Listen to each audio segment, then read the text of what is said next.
Hello, everyone.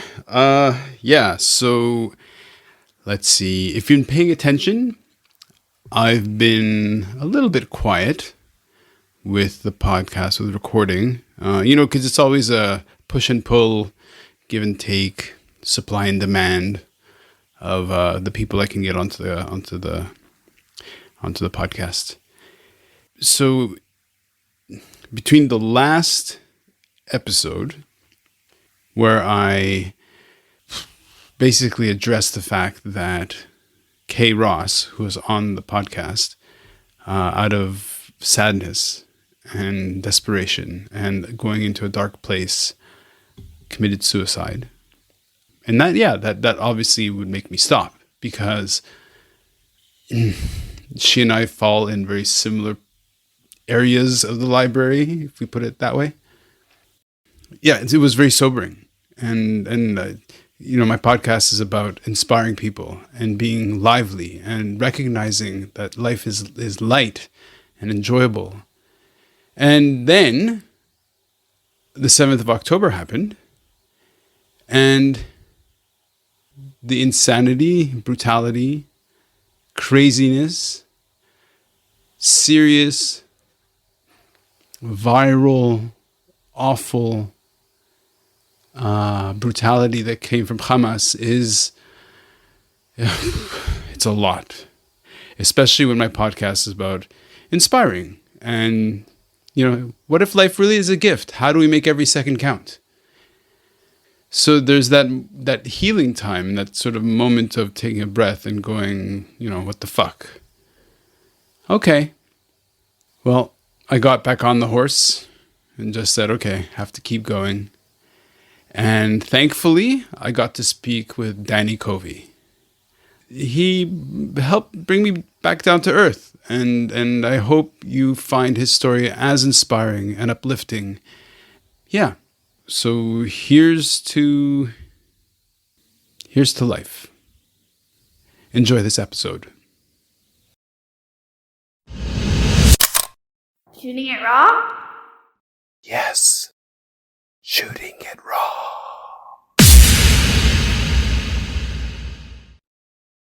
Okay, you want me to answer that now? Photography, I'm an artist. So photography is a way of capturing beauty that is exclusive to photography. It's different than the human eye. It's different than something I might paint, but it's a window into how the photographer sees if it's done well.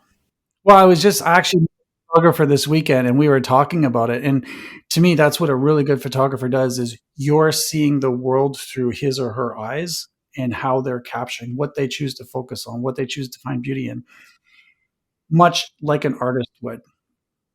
So a photographer capture, an artist might capture and create, recreate, and change, but definitely a very strong relationship between the two.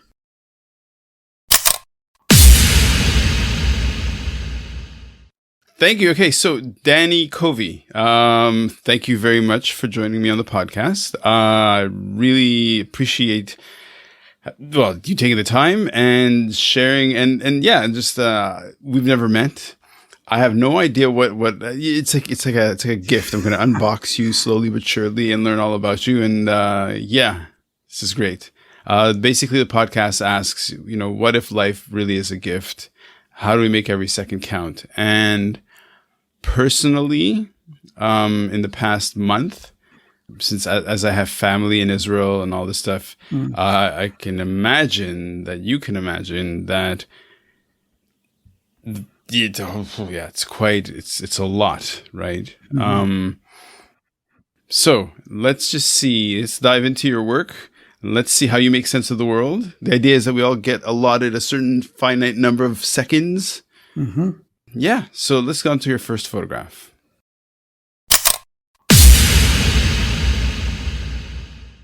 So the first one I have, holy shit. Okay. Okay.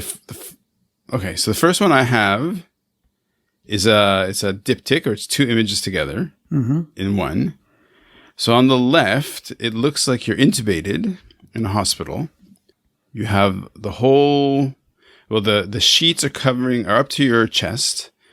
There's some kind of bandage right in the middle of your sternum. Mm-hmm. There's all these sensors taped to your bicep. You're intubated, so you've got this plastic thing going into your mouth that's taped down. Your eyes are shut. You're unconscious. Somebody's hand is rubbing your skull. And then you can't see, but you see all the sensors on the walls. I mean, it's a hospital bed. And on the left, somebody's holding onto the bed as well. That's full on. Mm-hmm. And next to that is an image of you in black gi. So it's all black. It says something martial. They're like, could be Japanese characters, but it says 100% something or other. Martial something fitness. Mm-hmm. You're standing in a black gi, looking right at the camera, hand on hips. You seem to have a black belt. That looks like you have a black belt.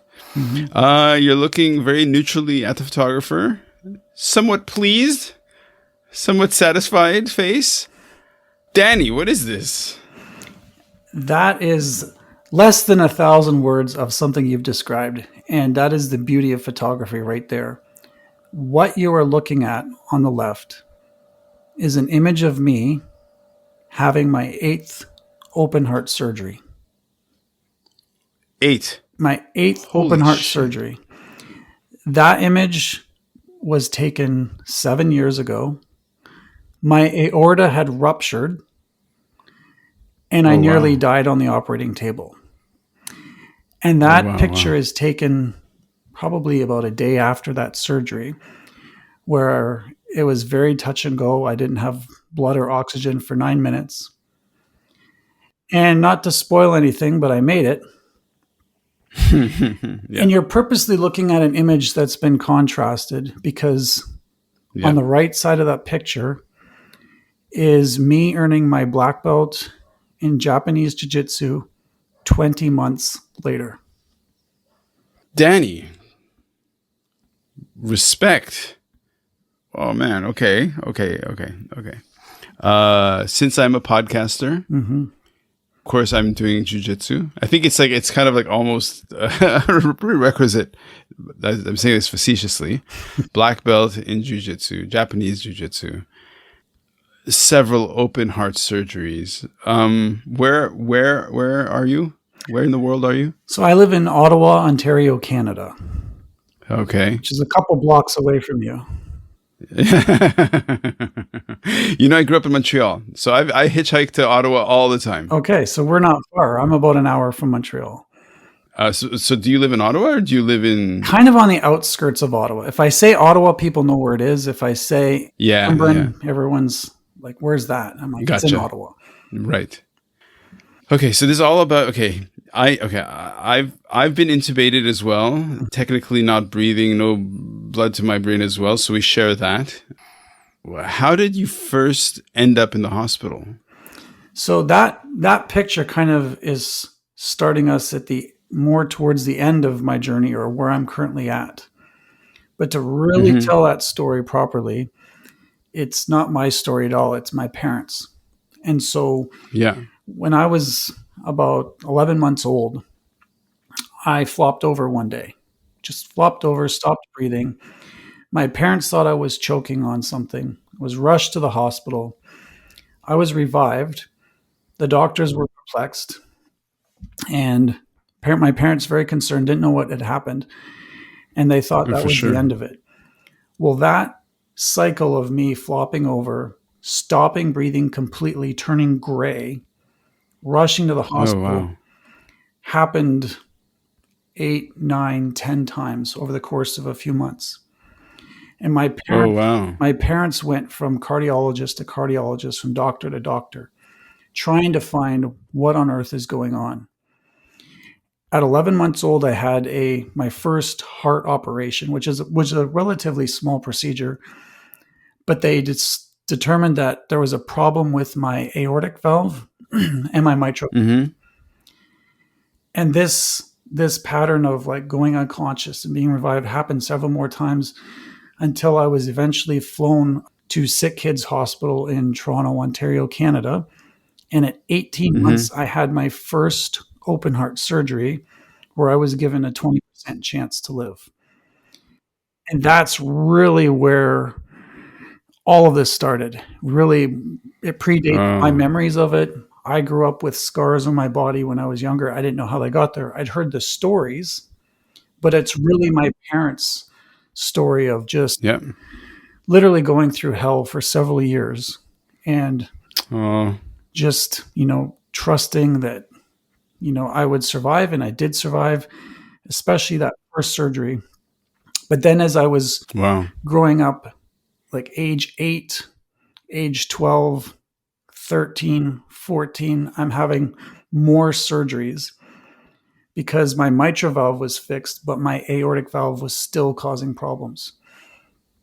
Oh, wow. So from 1985 to 1990, I had five heart surgeries in 5 years.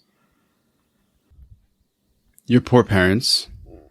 So when I was run over by a car in Montreal and severe head trauma, and I wasn't a kid. I was in my 20s. Mhm. Don't remember any of that time at all.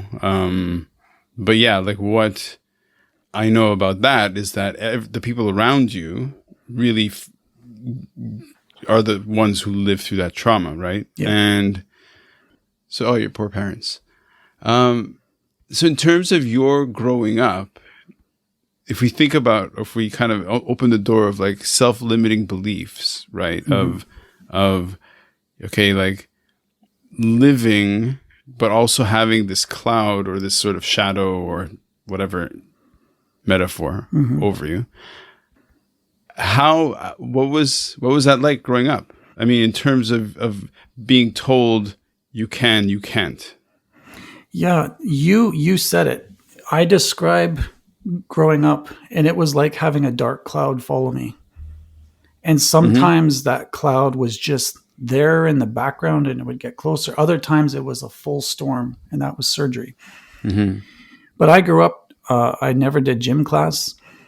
I never knew my gym teacher. I heard he was really nice, but I've kind of joked. I wasn't the kid that was picked last on the field. I just wasn't even there. So Yeah. I never did sports growing up. I was never involved in anything like that. And at the time, that was normal. Like that was Yeah. my normal. And my escape from all of that was drawing. I love to draw. Okay. I love to, if I could get my hands on a video camera before they were in our pockets every day, I would just Mm-hmm. make little home movies. And I would watch people like Bruce Lee or Jackie Chan or Jean Claude Van Damme. And I would just fantasize like, man, these guys are amazing. I'd love to do Yeah. that, but I can't. So I would say a lot of my childhood was spent in my head, just escaping into this world that I could draw, where superheroes could do anything, even though I couldn't. Right. Right. Right. Yeah. Well, I mean, that is an escape, right? That most kids have, in terms of the superhero or whatever. Well, by most kids, I mean, not most. Let's just say kids have. Contrasted to the photo of you intubated, and for people to understand, like for surgeons to repeatedly open up your chest and modify your heart. Then there's a photo of you on your right. Talk to me about Japanese. I do Brazilian jiu-jitsu. Yeah. Talk to me about your black belt. Respect. So, okay, to get there, you earned time on the mat. So tell me about it. Yeah. What attracted you to J? I've done some BJJ as well. But really what attracted me to it, Traitor. what attracted me to it was the fact I was never allowed to do it. And so much of my life growing up was, you can't do this. You have to be careful. Mm-hmm. You have to be you have to be responsible. You have to avoid risk. And when I had surgery at 14, I had a mechanical valve put in my heart. Oh, And wow. it's plastic. It ticks like a watch. And once that valve was put in, suddenly my quality of health drastically improved. And I think because I was so vulnerable and so at the mercy of the doctors all the time, I wanted to take agency. And Yeah. that agency came in the form of martial arts, where I'm going to do this to protect myself. I've been so vulnerable and open. Now I'm going to close guard and take charge. And Right. that's really the dynamic. My doctors were very much against it. I literally had to show footage of YouTube clips from BJJ or jiu-jitsu just to show my doctors, hey, I'm not doing cage fighting. I want to do this. And it's relatively Right. safe. I'm not going to die. It's controlled for sure. Yeah. So that's what I did. And the concession early on when I was a teenager was that, yes, we reluctantly agree, but you can't do tournaments where it's going to be Right. full blown contact and anything could happen. So that was music to my ears. And I trained, I did karate when I was a kid for a number of years, and then life happened. And then as an adult, wife and kids and job and marriage. Now as an adult in my 30s, I wanted to get back into it. And so I worked at it for a number of years. I was a brown belt, and then boom, aortic aneurysm. Wow. And that. Oh, what? Okay, you're a brown belt, and then okay. So I should qualify. I was a brown belt. I was probably months away, or almost maybe less than a year away from testing for my black belt. And I noticed training got very difficult. My breathing was labored. I was covered in bruises. I was having massive bruising.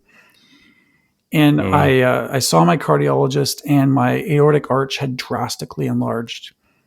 So right away, they're like, no more jiu-jitsu. You got to take it easy. A surgery was scheduled. And then at some point before the surgery happened, they don't know if it was days or weeks or hours, or they don't know. But at some point, my aorta actually ruptured. And the picture you were describing, that was a day after that happened. And that's really the picture in the basically of you in the hospital. Yes. That was just a few hours after my surgery, where, they were calling my cardiologist and my surgeon, they were calling him a miracle worker, because he's like, we don't know how you're still alive from that. That's incredible. So part of my recovery, I was just looking at, man, I want to get that black belt. I'm so close. And that's what kept me going. And I took all the advice, healed up, and I trained. I was very responsible about it. I wasn't unwise, but I just pushed my limits safely. Oh man, Danny. Okay. Push your limits safely. Okay. How to make every second count. Well, you started off with a bang.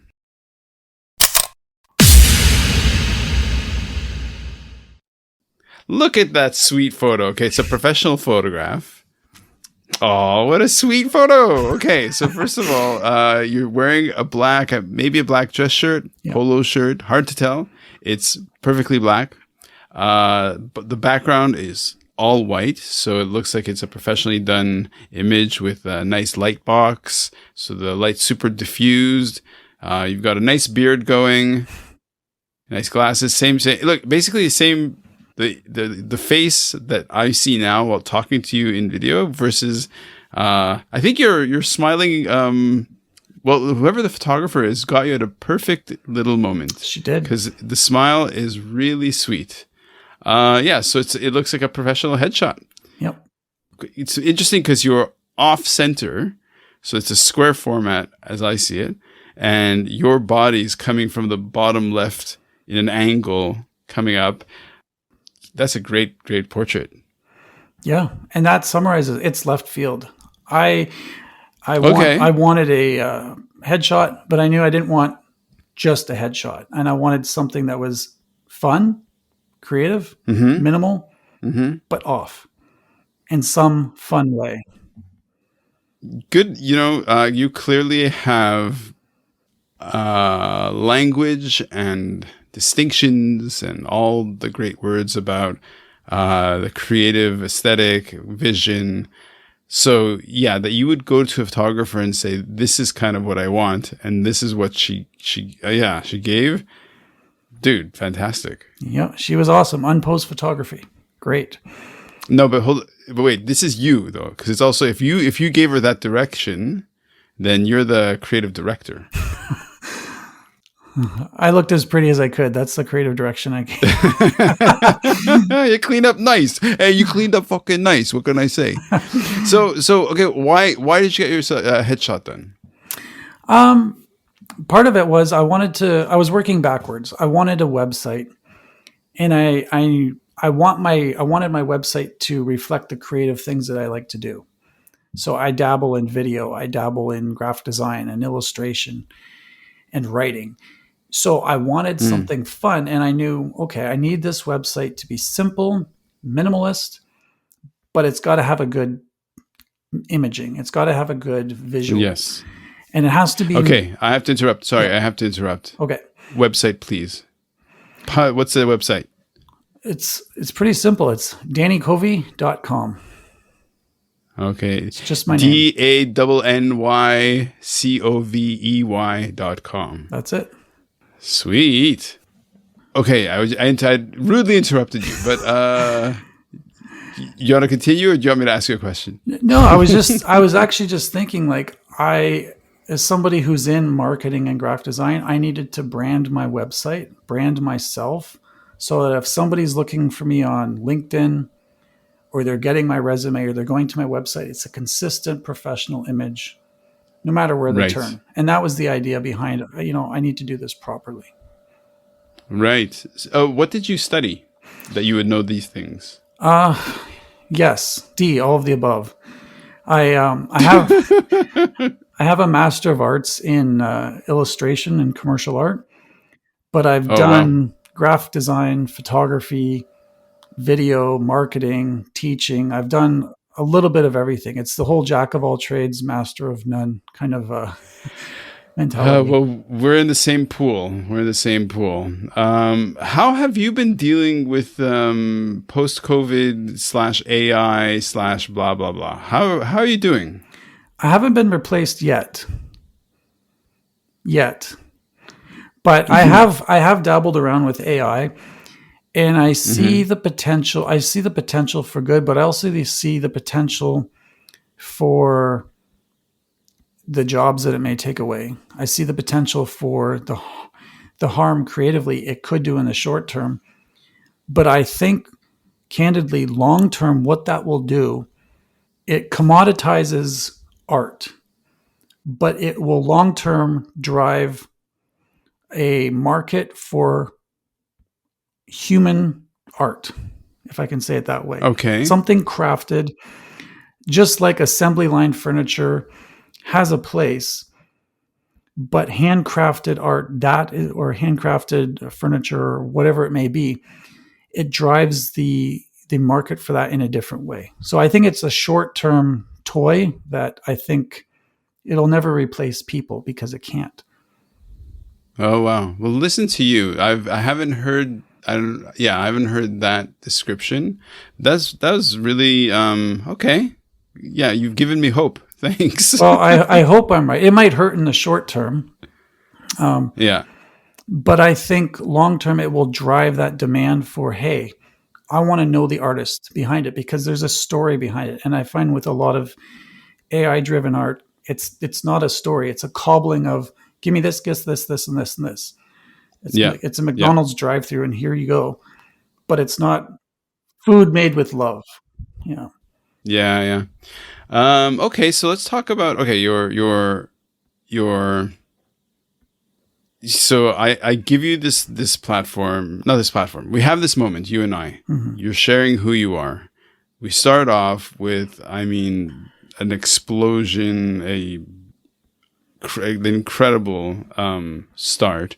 And then we move on to this, where you have a very clear and very strong aesthetic. You know about branding. You know about putting yourself out into the world.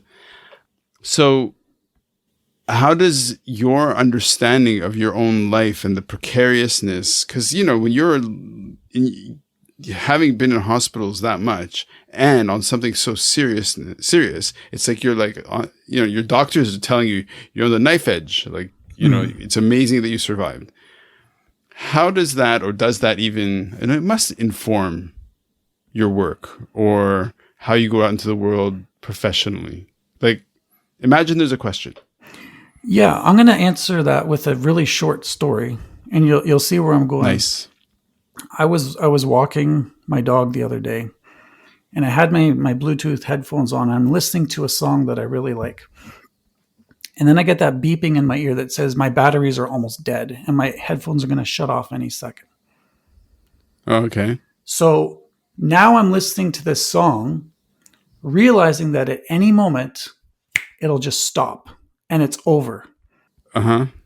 Let me ask you, do you think I appreciated that song as I was listening, knowing that at any second it's gone? Oh, yeah. I did. Okay. And so for me, I don't know that I've got a long time left. And I don't say that pessimistically. I've had 8 surgeries. I've got staples, scars, plastic, patches all over my heart. And I've been told, your heart's been through a lot. Well, we don't know how long you'll last.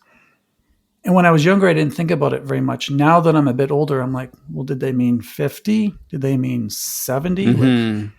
So I look at it. I'm here. I believe there's purpose in my suffering, and there's every single one of us will suffer. So what do I do with the time that I have? And that's where, if I'm going to do art, make a statement, do something. If I'm going to do jiu-jitsu, fight through the difficulty, because you have this time, you have this ability that you can. Mm-hmm. Danny Covey. Wow. Whew. When Liz suggested I talk to you. Yeah, I'll just mention one other thing. I don't know that it's loud enough to pick up, but my heart actually ticks like a watch. It's plastic. Okay. And I hear it all the time, and sometimes I just tune it out. Oh, wow. But when I hear it, that tick, to me, is a reminder. It's like, it's a gift. Like, that's what I hear. I don't know. If I ever hear that thing stop, I'm in trouble. But until then, every day that I've had this thing faithfully beating is a gift that I would not have had otherwise. Well, I mean, for most people, what they can connect to, as for me, for example, is, there are moments where I can, in jiu-jitsu, when you're matched against, especially somebody who doesn't know you, mm-hmm. and they kind of come at it with this energy of going all out because it's fight or flight, right? Yeah. Like, they amp up, then you amp up, and then before you know it, it's like you're both at this intensity. And so what I have in my ears then is the liquid ticking, the mm-hmm. liquid reminder of my heartbeat. And in your case, it's a tick, right? It's like a rapid like that. Oh, wow. Wow. Like a more, wow. Okay. And I really value and appreciate how your brain works in terms of, well, let me tell you a story. Like, you're clearly a visual person, and you make this image so beautifully said that, well, some people have anxiety about mm-hmm. the future. Yeah. In your case, it's like, well, the song might end at any second, so I'm going to love the next, however long it is. Yeah. Where some people are just like, uh-oh, here comes the sunset. Yeah. Yeah. And I look at it too. I wouldn't say this for everything, but if something scares me, that's kind of like my way of, when I realize something scares me, that's how I know I should do it. Oh, good for you. So when I'm challenged by something, like I wrote a book recently and I was terrified. And then I thought, mm-hmm. okay, because I'm terrified, now I've identified my comfort zone. Now I need to actually go outside of that, or I'm going to be stuck here. Like, I don't know, like you would be the same in jiu-jitsu. Like you're seeing an opponent and you're like, I can't take this guy. And then let's say mm-hmm. you win. and suddenly your horizons expand. Right. So I kind of look at it that way. No, no, yeah, I love it. I mean, I think it's really interesting how that your experience has molded you into that, and putting it in that way. How I would put it is, I like, for example, for myself, I'm the kind of person who sees something kind of scary or whatever, and I'm like a difficult conversation or a difficult challenge or whatever. And my thing is like, well, yeah, fuck it. I'm going to go right into it. Like, Yeah. is that where I should, like, are we talking about something sensitive? Oh, okay. Let's, I'll be the first person to say, like, you got food stuck in your teeth, or,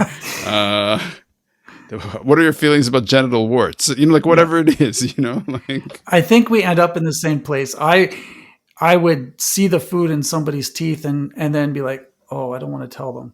But then I realized, no, I need to tell them. I hope you don't mind that I did like this jump from food in your teeth to genital warts. Sorry, it's morning. Who knows what's going on? I haven't had to tell anybody about their genital warts yet, but you've empowered me. Okay. Okay, well, on that, listen, to be fair, you got this amazing, beautiful, quirky, fantastic portrait that I hope, if imitation is like the highest form of flattery, that a bazillion people check out and go, I want my portrait to look that fucking good. Well done. Well, thank you. Move on to the next photo. Absolutely.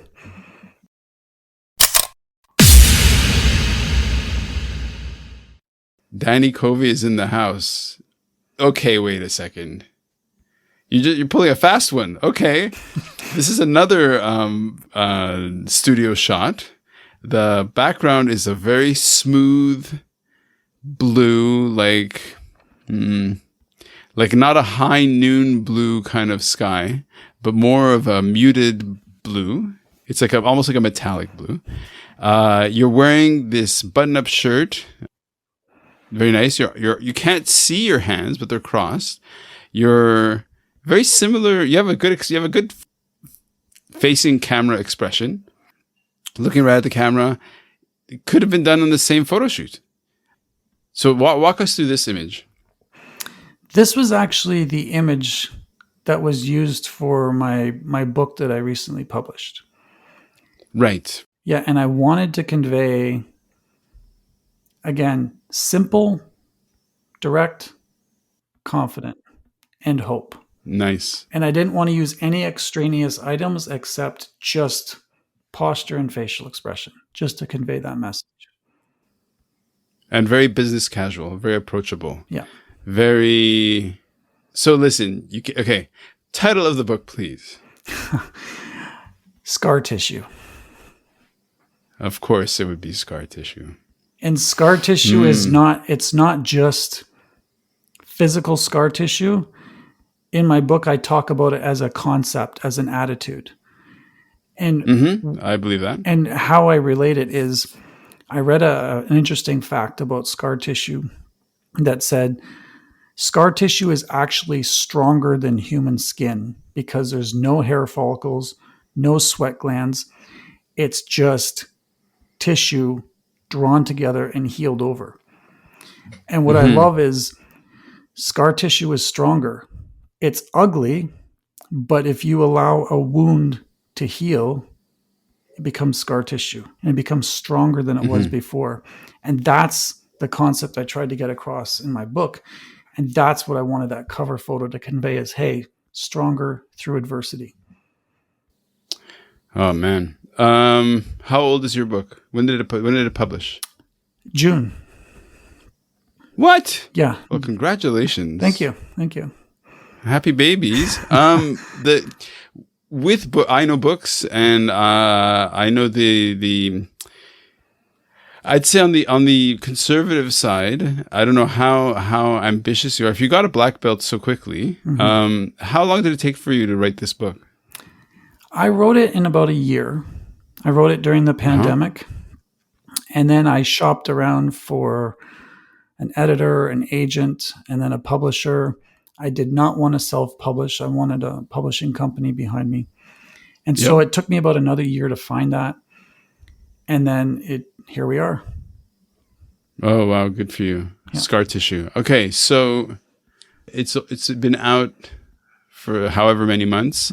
What was the most surprising outcome of the book publication that you never would have expected?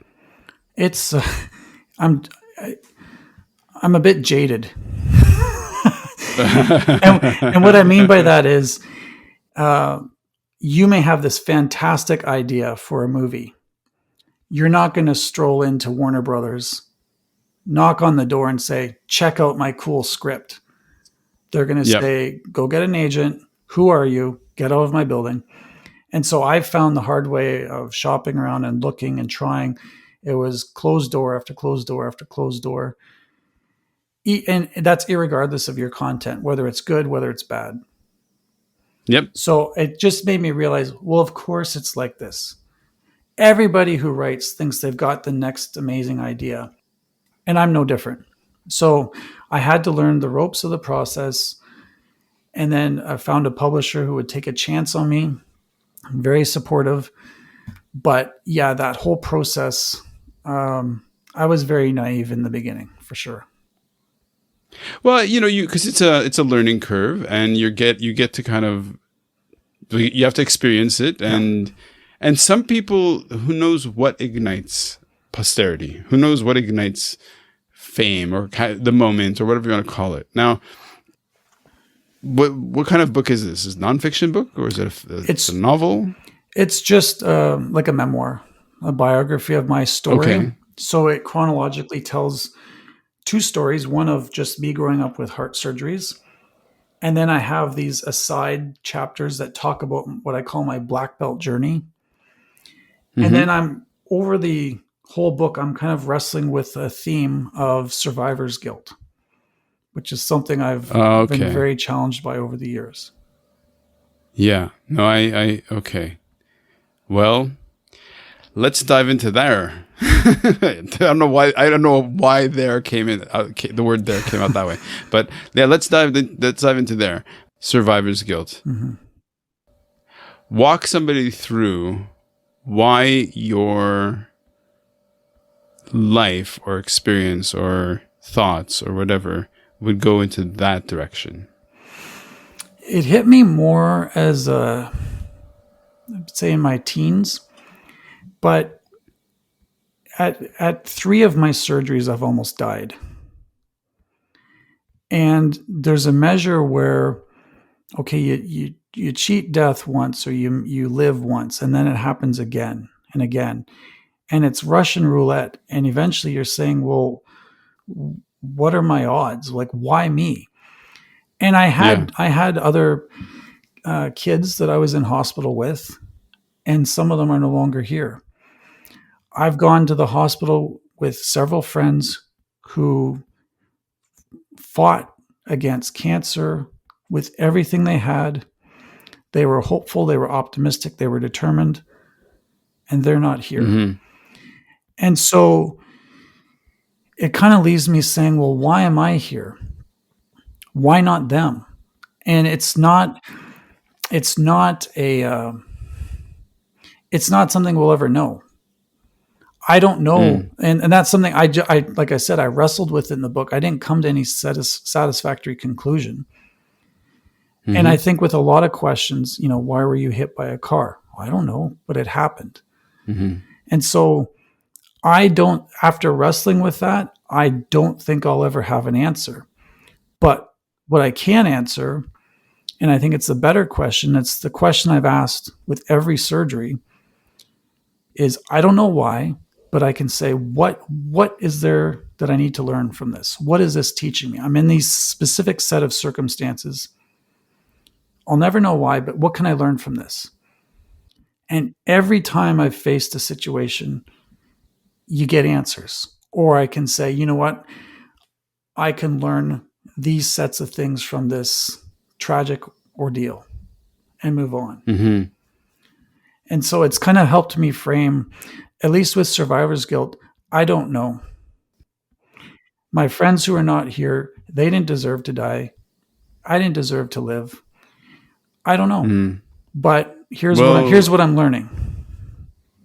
here's another funny thing about being a human being is that we make sense of experience after the fact with words. Yeah. And so, how's your French? Mon français n'est pas très bien. Un peu. Okay. No problem, man. No, but so in the sense, the reason why I'm bringing your attention to this is that we go through an experience, right? And then after the fact, you have just the memories, and then you start dissecting or reframing or whatever it is, contextualizing, sort of like how we're doing now, talking about it with words, right? Like you're getting the ideas in your brain into my brain or into a listener's brain, and then you kind of make sense of it after the fact. Yeah. And I hear you with so go ahead. No, I was just going to add, like, on that note, especially when I was thinking about going into college, I felt I owed medicine or life or God, or I felt I owed something, like, hey, you should go and be a doctor because look at everything you've been through. Right. And now I've realized I'd make a terrible doctor, but I just felt that burden, or like, you got to make it worth it. You got to do something with the life you've been given. Yes. Yes. Interesting that you chose the word wrestled with the ideas. And you understand wrestling and you understand grappling. Yeah. I was grappling with these tough ideas. I was wrestling with I arm locked this really tough experience or whatever it is. But so maybe the relationship is to your experience a tension of, because so I've had other near-death experiences as well. And there is this relationship of revisiting, going back. So yeah. What is there? I don't even know if there's a question in there. Well, I say wrestling because I knew I'm not an intellectual. I'm not a deep writer. I'm struggling with something that much greater minds for who knows how long have wrestled with. And maybe they've come to a better conclusion. And that's why I felt like I know going in, I need to contend with this issue, but I know I'll never get the answer. So maybe just by grappling with it, that I'll get a better understanding of, hey, this is an opponent you won't win, but you'll learn. Yeah. And it's interesting, like on that note, like this has really surprised me, but several vets, people that have been through war and have had PTSD, I don't know why, but I've clicked with them. Our stories resonate. And I've never been through war. I've never been through fighting, but I've been through trauma. And I think that's the connection point. And it's been very fascinating to me, but I do think it is a battle. And I do think it's something you won't win. You won't get an answer, but you need to contend with it. Well, I could see why somebody who goes into a battle, into a fighting situation, who gets shot, because it's senseless, it's irrational, but it's basically it's irrational, and in your case, you're just born, and for whatever reason of your biology, and thankfully we live in this world where you could be treated and operated and saved, but what a head fuck. I mean, like, sorry, but like, you're not wrong. I can imagine being a teenager going, why me? Like, what the hell is what is going on? Because also the fear of going into surgery like that again, and that's over the top. Well, you had mentioned near-death experiences, and one thing that's been interesting to me, number one, I've never had a near-death experience, and I feel cheated because I feel like if anybody should have had one, it's me. But then, what are you talking about? Well, I mean, a near-death is like bright lights, out of body, that kind of thing. Oh, in that sense. Okay, sorry. Yeah. Okay. But it's been interesting, like at age 8, waiting in the operating room, and they're putting me to sleep, and I'm thinking in my head, wow, I could be dead in 30 seconds. And then again, every surgery since then at 12 and 13 and 14, and you have that same thought. And then as a Wow. grown man at 40, thinking, okay, I could be dead in just a few seconds. And I think I would never wish that on anybody, but I think there's tremendous utility in just having to answer that question, or just realizing you're in a position where your beliefs are challenged. What do I believe? How sure am I? And how does that affect how you live? I think, and again, I don't know why, but I know there's a lot to be learned from realizing, hey, I could be dead. What's important to me? And for me, Well, yeah, my podcast, sorry. no, Well, this podcast really was born from that, right? mm-hmm. How do we make every second count? Because, yeah. I have one more question for you before we go on to their last photo, and I assume your last photo is going to blow the roof off my head. But what is okay? So survivor's guilt. Mm-hmm. So the flip side of that, for me at least, is what is the role of gratitude? That is how you live and not see yourself as a victim. Because Okay. if I'm a victim and all this bad stuff has happened to me, I'm not grateful for the life that I have, even though my quality of health may be diminished. If I'm grateful, I'm alive. Can I do, competitive martial arts? No. But you know what? I can show up on the mat. I can be there. Maybe not to the degree that I want, but so I think having that attitude, you're really zeroing in on like a victim or victor mentality. Okay. And it's kind of strange. I met what I call the bizarro version of myself a couple of years ago. It was a guy a little bit younger than me, been through a number of very difficult surgeries, like a lot, and they were hard surgeries. And my friend wanted me to talk to him because he thought, well, you guys have similar backgrounds, you have something in common you can chat about. But he was angry, he was upset. Why did this happen to me? I don't like talking about this. I didn't deserve this. Why couldn't it have been somebody else?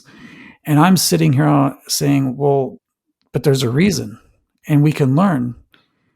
But it was the really, really hard conversation because we just our backgrounds may have been similar, but we just had nothing in common. Right. Yeah, exactly. Like you put two people who you think same, but in the end, you're like, wait a second, there's a huge difference in internalization in terms of in terms of the relationship to that experience. Yeah. Oh, wow. Danny, shall we move on to the next photo? Let's take the last photo for 200, Alex. Represent for Canadians. Okay.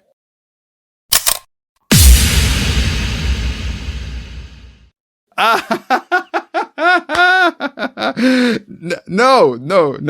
Okay, so first of all, this is so good. I love your sense of humor. You're bent. I love it. You're totally bent. I love it. Okay, so the format is kind of like the kind of classic rectangular format. It's a beautiful blue. This is much more of a blue sky kind of blue. But it's a piece of paper that's been, or cardboard paper or whatever, that some of it has been sliced with a knife, and some of it has been torn. And it's coming, like the edges of it have been curled forward towards the camera. And behind this sheet, again, beautiful lighting, again, clearly excellent photographer as far as execution, is you looking through this hole in this blue field, blue construction paper.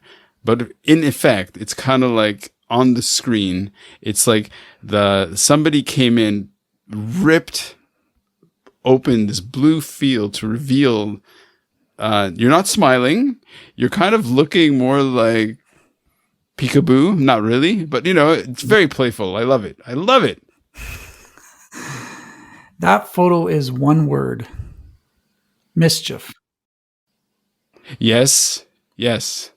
And it's not malevolent like the guy from The Shining breaking through the door where you see part of his face. Mm-hmm. But I love the idea of just seeing part of a face, and it's fun.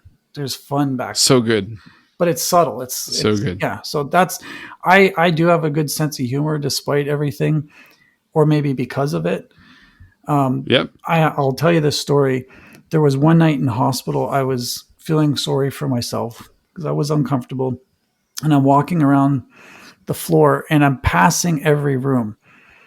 And every room that I pass, I hear people groaning, they're in pain, they're moaning. Mm-hmm. And I'm thinking, that's me. Like every time I turned, I'm groaning and I'm moaning. So I keep walking, and it's the next room I hear the same thing. And then I started laughing because a really dark thought hit me.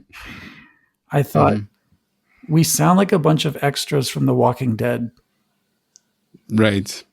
We sounded like zombies. We're half alive. We're half dead. We're in pain. We're these low groans.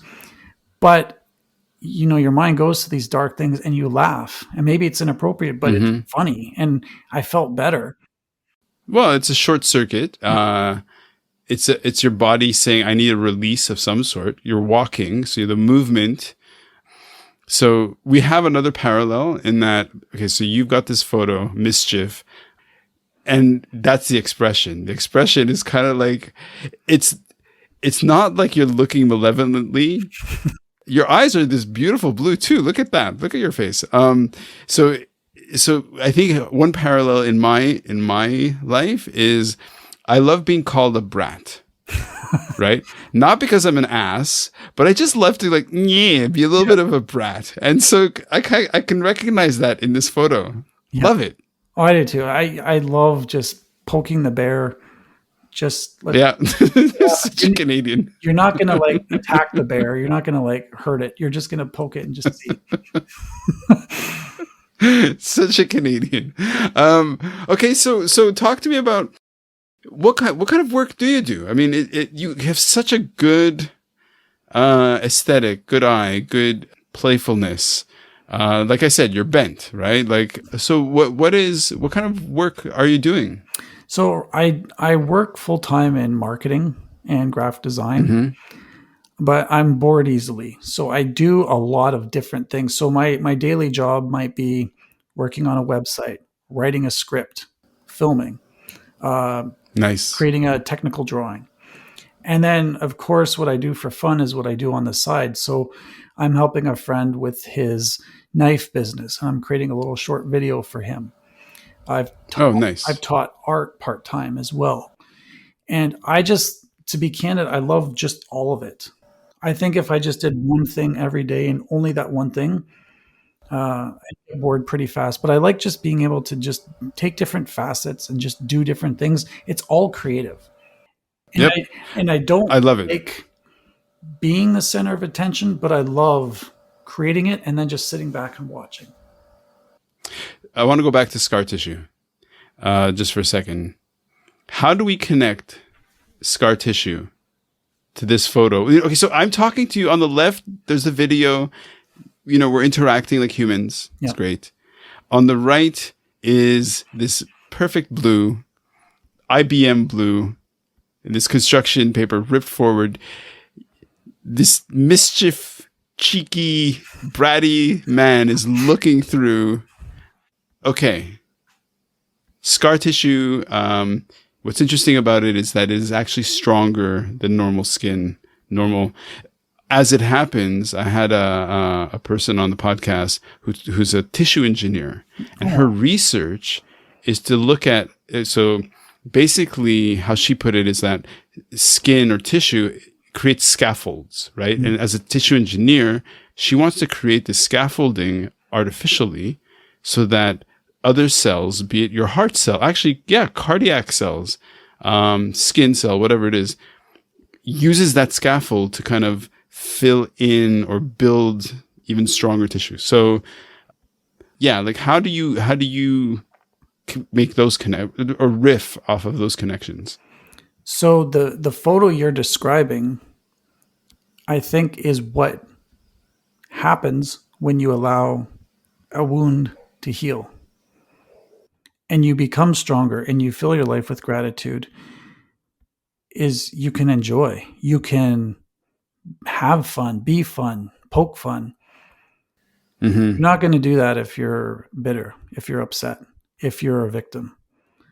And so to me, people say you're a survivor. No, I'm a thriver. Survivor is like you're barely getting by, you've been through a lot and you're just eking out an existence.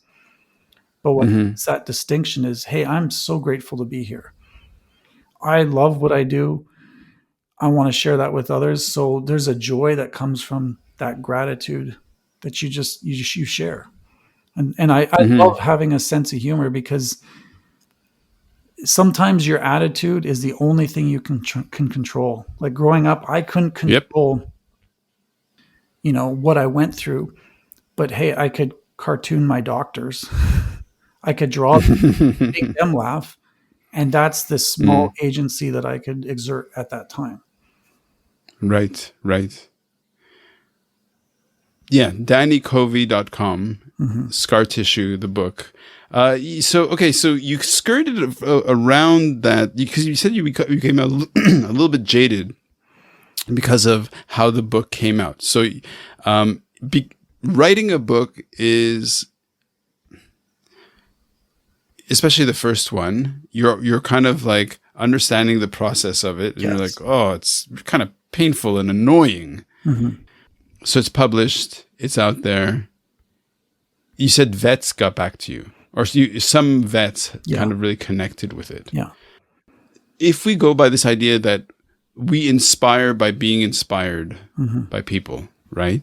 So how has your book inspired somebody else to come back to you to say, oh, wow, that didn't expect that. Right. Couldn't have imagined that. Well, the writing process I found like that, the process of publishing is what jaded me. But what Okay. really convinced me I had to write is like I said, I got scared. Like I wanted to do something creative and I had an idea, like, I don't know. And I wrestled with something for a couple of years. And then I read a quote. And when I read that quote, I'm like, I have to write. It doesn't matter how scared I am, if people make fun of me. But Amazing. the quote is this, and this, it still resonates me. That's why I'll talk to anybody. I'll write, I'll do whatever, because people need to hear stories of people thriving. But the quote Mm-hmm. is this. I'll make sure I get it right here. One day you will tell your story of how you've overcome what you're going through now, and it will become part of someone else's survival guide. So if I share the hard things I've been through, maybe that's going to connect with somebody else out there who's going through a really hard time. Maybe something I say Mm-hmm. can resonate with them, allow them to have their wounds heal and become stronger in scar tissue so that they in turn can help someone else. And that's really the driving force behind why I have to write, because it dawned on me kind of late in life, hey, I've had 8 surgeries. Maybe this is unique. Maybe not everyone is. Mm-hmm. Maybe. Yeah. Look, Danny, oh man, I love that you're this not little, you're a big, creative, you're clearly talented, and yeah, you're all about giving. Like, it's like it's such a gift that you are actually giving to the world this amazing book, and just telling your story. I like, thank you so much. Like, Yeah. this is so great. Yeah, thank you so much for having me on. It's been awesome to get to know you. And for 12 hours in the future, you look pretty good. So Thanks. You know what? Only because I wanted to really resonate in people's heads. Would it be okay for you to end this episode with you reading that quote one more time, just because it is super powerful? Yeah, absolutely. One day you will tell your story of how you've overcome what you're going through now, and it will become part of someone else's survival guide.